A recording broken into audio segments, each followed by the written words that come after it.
యాక్చువల్‌గా ఐఐటీ వంటి కాంపిటీటివ్ ఎగ్జామ్స్‌లో స్మాల్ కాన్సెప్షువల్ డౌట్స్ కూడా వాళ్ళ ఫ్యూచర్ పెర్ఫార్మన్స్‌ని డిసైడ్ చేస్తాయని అంటూ ఉంటారు. సో, ఇలాంటి ఇప్పుడు మీరు స్టూడెంట్స్ యొక్క డౌట్స్‌ని వెంటనే సాల్వ్ చేయడానికి ఎలాంటి సిస్టమ్‌ని మీరు ఇంట్రొడ్యూస్ చేశారసలు? 2 ఉన్నాయమ్మా. ఫిజికల్ సిస్టమ్ ఉంది. అండ్ మిషనరీ సిస్టమ్ ఉంది. అంటే app system, online system. Moderate లాంగ్వేజ్‌లో చెప్పాలంటే ఆన్‌లైన్. చెప్పానే స్టూడెంటు కొంతమంది ధైర్యంగా ముందుకొచ్చి డౌట్ అడగటానికి సిగ్గుపడతారు. చాలామంది టాపర్స్ కూడా ఔట్ గోయింగ్‌గా ఉండరు. అంటే ఓపెన్ మైండ్‌గా అంటే ఎక్స్‌ప్రెస్ చేయరు వాళ్ళకున్న సమస్యని వాటన్నిటిని. మనం ఒక 100 సార్లు అడిగితే గాని ఒక్కసారి సమాధానం చెప్తారు.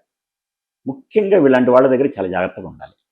అందువల్ల మేమేం చేస్తామంటే ఆ లెక్చరర్స్‌కి చెప్పేటప్పుడు స్టూడెంట్‌ని ముందు అర్థం చేసుకోండి. వాడి క్యాలిబర్‌ని అర్థం చేసుకోండి. మీకు మీరు చెప్పినటువంటి సమాధానంతో అతను సాటిస్ఫై అయ్యాడా లేదా? సాటిస్ఫై కాలేదనుకో, తనకి ఆన్‌లైన్ ప్లాట్‌ఫామ్‌లో మన ఐఎల్ మెటా ద్వారా తను అడగాలనుకుంటున్న క్వెషన్‌ని ఒకసారి అడిగి, దాని ద్వారా అతనికి ఏమైనా క్లారిఫై అవుతుందా లేదా చూసుకోమంటాం.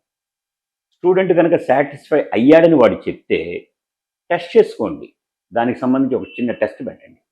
ఆ టెస్ట్‌ని తయారు చేసుకోవడానికి చెప్పాను కదండీ! మా దగ్గర ఆల్రెడీ ప్రతి సబ్జెక్ట్‌లో minimum 6-10 lakhs of different varieties of questions ఉన్నాయి. ఏ టైంలో ఏ స్టూడెంట్‌కి ఎలాంటి స్టాండర్డ్‌లో, ఎలాంటి స్థాయిలో పేపర్ కావాలంటే అలాంటి పేపర్ ఇస్తాం. వాడు ఉపయోగించుకుంటే చాలు. మా దగ్గరున్న మొత్తము వ్యవస్థలో వాళ్ళకి ఒక 5%ని ఉపయోగించుకున్నా వాడి మ్యాక్సిమం వాడి టైం అయిపోతుంది. దాన్ని పర్ఫెక్ట్‌గా చేసుకుంటే చాలు. ఈ విధంగా స్టూడెంట్‌కి మేము కౌన్సెలింగ్ చేస్తాం.